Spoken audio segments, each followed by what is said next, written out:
नमस्कार, मैं हूं रविकांत। स्वागत है आप सबका। सुप्रीम कोर्ट ने एक बेहद ऐतिहासिक फैसला दिया है। इस फैसले ने 1985-86 में शाहबानो प्रकरण की याद दिला दी। इस फैसले के अंतर्गत एक मामले की सुनवाई में सुप्रीम कोर्ट ने कहा कि तलाकशुदा मुस्लिम महिलाओं को भी सीआरपीसी के सेक्शन 125 के तहत गुजारा भत्ता पाने का अधिकार है। यही फैसला, ऐसा ही फैसला 1985-86 में शाहबानो के मामले में दिया गया था, जिसको राजीव गांधी की सरकार ने कट्टरपंथियों के दबाव में वापस ले लिया था। क्यों ऐसा हुआ था? सरकार कट्टरपंथियों के दबाव में आ गई थी। राजीव गांधी की सरकार को समझाया गया था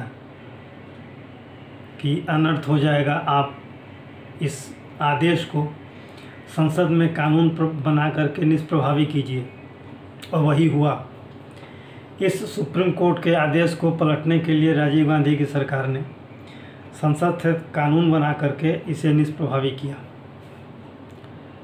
और इस बार सत्ता तो मोदी जी के हाथ में है। एनडीए की सरकार है, जिसके मुखिया मोदी जी हैं, और ठीक वैसा ही फैसला इस बार सुप्रीम कोर्ट ने फिर दिया है। और इस बार उम्मीद है कि भाजपा नीत एनडीए की सरकार इस पर गंभीरतापूर्वक विचार करेगी। कोर्ट ने ये प्रावधान किया है कि कानून के समक्ष सबका समान अधिकार है। तो जैसा हिंदू महिलाओं के साथ होता है या अन्य महिलाओं के साथ होता है, तलाक के बाद गुजारा भत्ता पाने का उसे अधिकार है, उसी के तहत मुस्लिम महिलाओं को भी गुजारा भत्ता पाने का अधिकार है। और सुप्रीम कोर्ट ने ये प्रावधान किया। इससे मुस्लिम समाज में काफ़ी उथल पुथल है। पर्सनल लॉ बोर्ड या जो उलेमाओं के संगठन हैं, उनमें काफ़ी हलचल है। वो सोच नहीं पा रहे हैं कि इसका रिएक्शन कैसे किया जाए, सरकार क्या करेगी, क्योंकि वो तो राजीव गांधी की सरकार थी उस समय 85-86 में। ये मोदी सरकार है, ये क्या करेगी, कौन सा कानून ले आएगी, ये पता नहीं। लेकिन ऐसी उम्मीद है कि जो गलती राजीव गांधी ने किया था, वो गलती मोदी सरकार नहीं करेगी। मोदी सरकार चूँकि समता के अधिकार को काफ़ी बढ़ावा दे रही है। अभी ट्रिपल तलाक का जो मामला ख़त्म हुआ, कानून बना करके इस सरकार ने ख़त्म किया, तो वैसे ही मुस्लिम महिलाओं को, तलाकशुदा मुस्लिम महिलाओं को भी संरक्षण देना इस सरकार का दायित्व है। उसने ये भी कहा, कोर्ट ने ये भी कहा, आदरणीय सुप्रीम कोर्ट ने, कि इसमें जो ट्रिपल तलाक से प्रभावित महिलाएं हों, वो भी गुजारा भत्ता पाने की हकदार हैं, वो भी मांग कर सकती हैं ऐसा। अब ये जो अतिवादी संगठन हैं, जो कट्टरपंथी हैं, ये समझ नहीं पा रहे हैं कि अब हम इसका रिएक्शन क्या करें, हम क्या जवाब दें। हालांकि उन्होंने फौरी तौर पर कह दिया कि ये मान्य नहीं है, लेकिन खलबली तो मची है। लेकिन इसके लिए केंद्र सरकार को आगे आना होगा और स्पष्ट रूप से इस पर विशेष प्रावधान करने होंगे। और वो विशेष प्रावधान अब समान आचार संहिता के होने चाहिए, क्योंकि संकेत मिल चुका है। इससे पूर्व इलाहाबाद हाई कोर्ट ने भी अभी एक मामले में ऐसा ही एक आदेश दिया कि आप धर्म प्रचार की आड़ में धर्म का परिवर्तन नहीं करा सकते।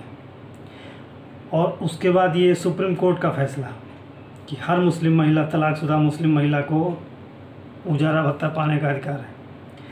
अब ये वक्त है कि केंद्र सरकार को समान आचार संहिता पर विचार करना चाहिए और एक केंद्रीय कानून बनना चाहिए। राज्यों का कानून तो बन रहा है, अब केंद्र को सीधे आगे आकर के और इस पर काम करना चाहिए, ताकि अच्छा। और जिस दिन केंद्र सरकार ने इस पर काम किया और ये कानून बनाया, उस दिन से तमाम जो पर्सनल लॉ के कानून हैं वो सब खत्म हो जाएंगे। इससे जो एक दबाव है, जो कट्टरपंथियों का दबाव है पूरे मुस्लिम समाज पर या ईसाई समाज पर, जो पादरियों का दबाव रहता है, चर्च का दबाव रहता है, उस दबाव से मुक्ति मिल जाएगी।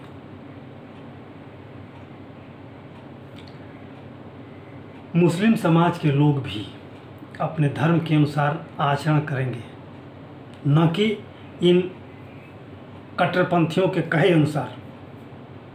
जैसा कि कट्टरपंथी बार बार दबाव बनाते हैं इनके ऊपर, आपको ये मानना ही मानना है, आपको वो करना ही करना है, जबकि ये अनावश्यक के दबाव है। ये कट्टरपंथी ऐसे लोग हैं जो खुद भी अनिश्वरवादी हैं। वो ऐसा नहीं है कि वो बड़े भक्त हैं, ये अनिश्वरवादी हैं। और जब ऐसे कट्टरपंथियों, ऐसे बहावी विचारधाराओं के मानने वालों का जब मेल होता है वामपंथियों से, वामपंथी अतिवादियों से, तो ये दूसरा रूप ले लेते हैं। ये समाज के लिए भी ध्वंसक है, ये समाज को गलत दिशा में ले जा रहे हैं और पूरे समाज को में अशांति फैलाने का काम कर रहे हैं, सिर्फ अपने कुतर्कों के द्वारा, अपने फतवों के द्वारा। और जिस दिन समान आचार संहिता की बात होगी और ये प्रभावी रूप से लागू होगा, उस दिन से ये खुद ही निष्प्रभावी होने लगेंगे। ये केंद्र सरकार का दायित्व है।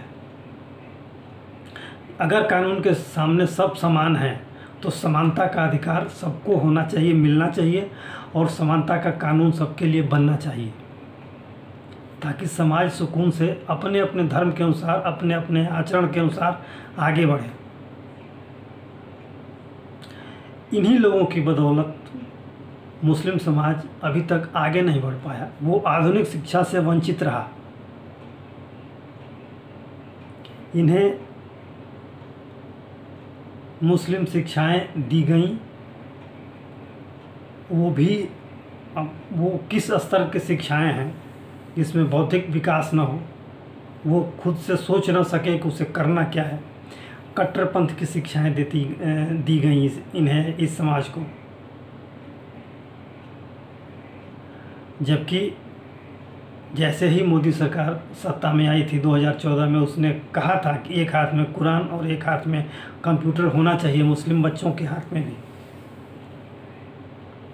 ये इससे पहले जो सच्चर कमेटी की रिपोर्ट आई थी, उसने मुस्लिम समाज की हालत को बयां किया है, जो काफ़ी शर्मनाक है। सही शिक्षा दीक्षा न मिलने के कारण ये समाज के बहुत से बच्चे दिशाहीन हैं। वो समझ नहीं पाते कि उन्हें करना क्या है। हालांकि अब इस समाज में जागरूकता आ रही है, बहुत से लड़के आधुनिक शिक्षा के तहत काफ़ी आगे बढ़े हैं, बड़े पदों पर गए हैं। लेकिन अब सरकार को समान आचार संहिता की